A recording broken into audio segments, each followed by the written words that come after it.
Hey everyone, hope everyone's doing great. Hope everyone had a great weekend. It's Happy Monday. It is Monday, January 31st. If anybody saw the football games, wow. Some amazing football games over the weekend. So today I wanted to talk a little bit about scorekeeping, the importance of scorekeeping. This is something you can use in any type of business. It's very, very important to know your business metrics, your sales metrics. And right now, I'm kind of getting inspired. I've been reading The Game of Work by Chuck Coonrat. It is a excellent book. I've read it actually a few times, but every time I read it, you always get something new out of it. So today, I thought it'd be really cool to break down a little bit of some of the things he says on scorekeeping and the importance of that. And if you're brand new in your career, this is something to be very, very aware of, is understanding business metrics, understanding sales metrics. This is very, very important for anybody who's starting a business, or if you're in sales. This is the difference between a sales rep and a sales manager, as well as a sales director. For example, when I do hiring, big difference between somebody who's a basic recruiter, talent acquisition, is the talent acquisition person knows the score. They know what the metrics are in the business, as well as their own individual metrics, the metrics going on in the team. If you're the CEO, you definitely know the metrics going on in your business overall. And especially if you're like the VP or the CFO, financial, you're definitely looking at the metrics, because that's your duty is to know what the assets, liabilities, everything, the profit coming in, revenue, cash flow, all those metrics going on. You need to be a master of the numbers. So this is a skill that I focus mostly on the cyber sales part of this, because if you understand this, you're going to excel in any type of career. So it's definitely worth taking a look at. Now, a big concept, if you've seen some of my videos in the past, I talk about knowing the score. What does that mean exactly? Knowing the score is knowing the metrics in the current frame, right now, today. If you're in sales, for example, you know what your number of sales are. You need to know what your revenue is. And you always want to be focused on maybe only 2 or 3 core scores, core numbers that you can focus on a daily basis. If you're CEO, obviously there's more, but still the CEO is looking at only 2 or 3, and he empowers each department to look at certain scores that they can be aware of. So knowing the score is a few different things. It's knowing where you are in your present moment. It's also knowing what the past performance is. Okay, where were you a week ago? Where were you 30 days ago? What was their number of sales today? What is the number of sales you want to hit in the next week, in the next month, in the next 3 months, in the next 6 months? There's always a thing where you're knowing what the past performance was, where you currently are, and where you're going. Okay? It's good to have, and talk about goal setting, it's good to have aspirations, but you want to make sure it's definitely achievable, it's believable, and also gets you excited. It's definitely a target you can hit. So knowing the score, know your current, your business metrics, your sales metrics. But knowing the score, if you go a little deeper, it's also knowing how to build a team. It's knowing what your strengths and what your weaknesses are. Where do you naturally gravitate toward as a strength, and where do you need to get some help on? When you're building a team, it's very, very important to surround yourself. Number one, you got to make sure that everybody emotionally is on the same page. Okay, everybody's kind of cut from the same cloth, but you want to make sure your skill sets are different in a lot of ways that complement you. If I know what my strengths are, and I have a weakness in some area, I would love to hire somebody who actually that's their strength. They can really help me, but we still gel together. We still can bounce off ideas. And that's something I've noticed in the most successful teams. And in my sales teams, I definitely really try to focus on that, is not only can they do the job, but also emotional intelligence. Do they have the right chemistry? It's like being in a relationship. So things to consider on that. Scorekeeping. You want to make sure that you have frequent feedback. Okay, the more frequent, the better. It should be honest. It should be positive.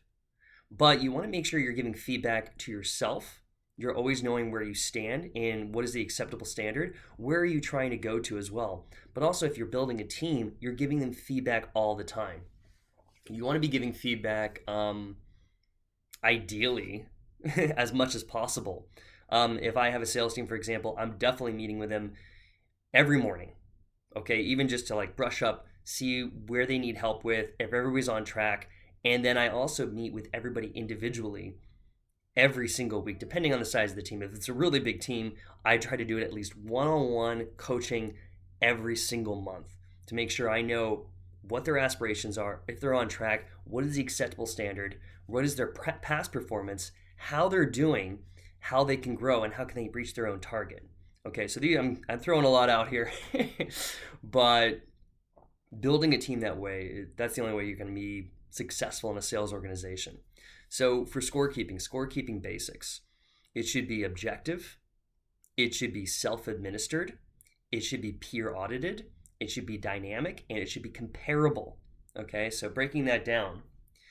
Self-administered, it's a lot easier if you're the one doing the metrics.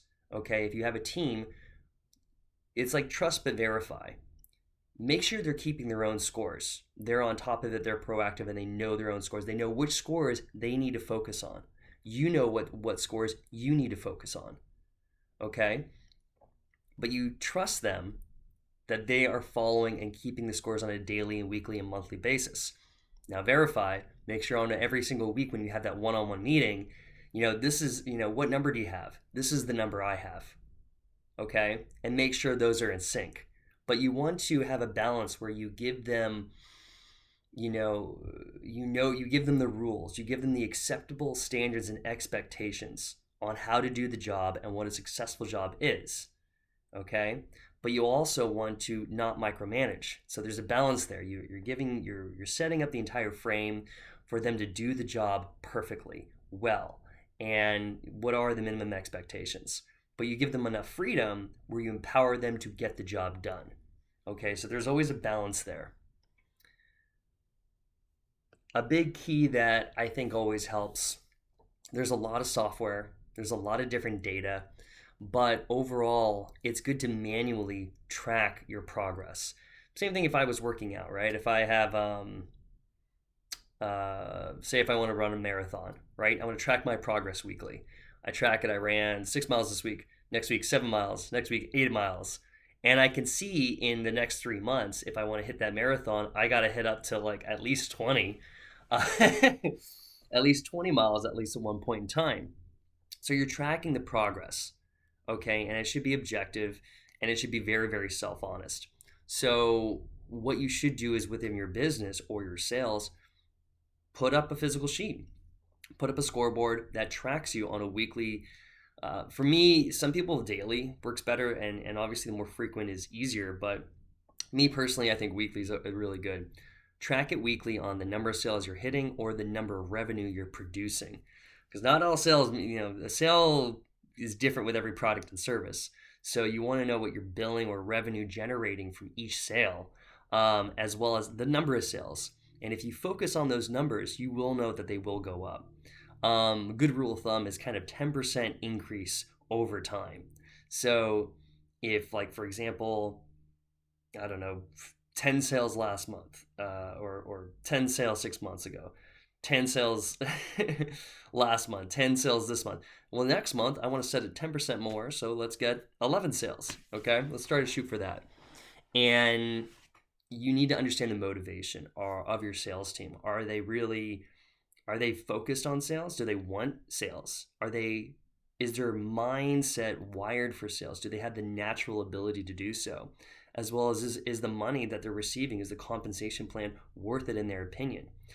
Knowing how to tap into, if you're leading a team, as well as yourself, you got to understand your own motivations. Okay, not everybody's motivated by the exact same thing. A lot of people think it's like just money.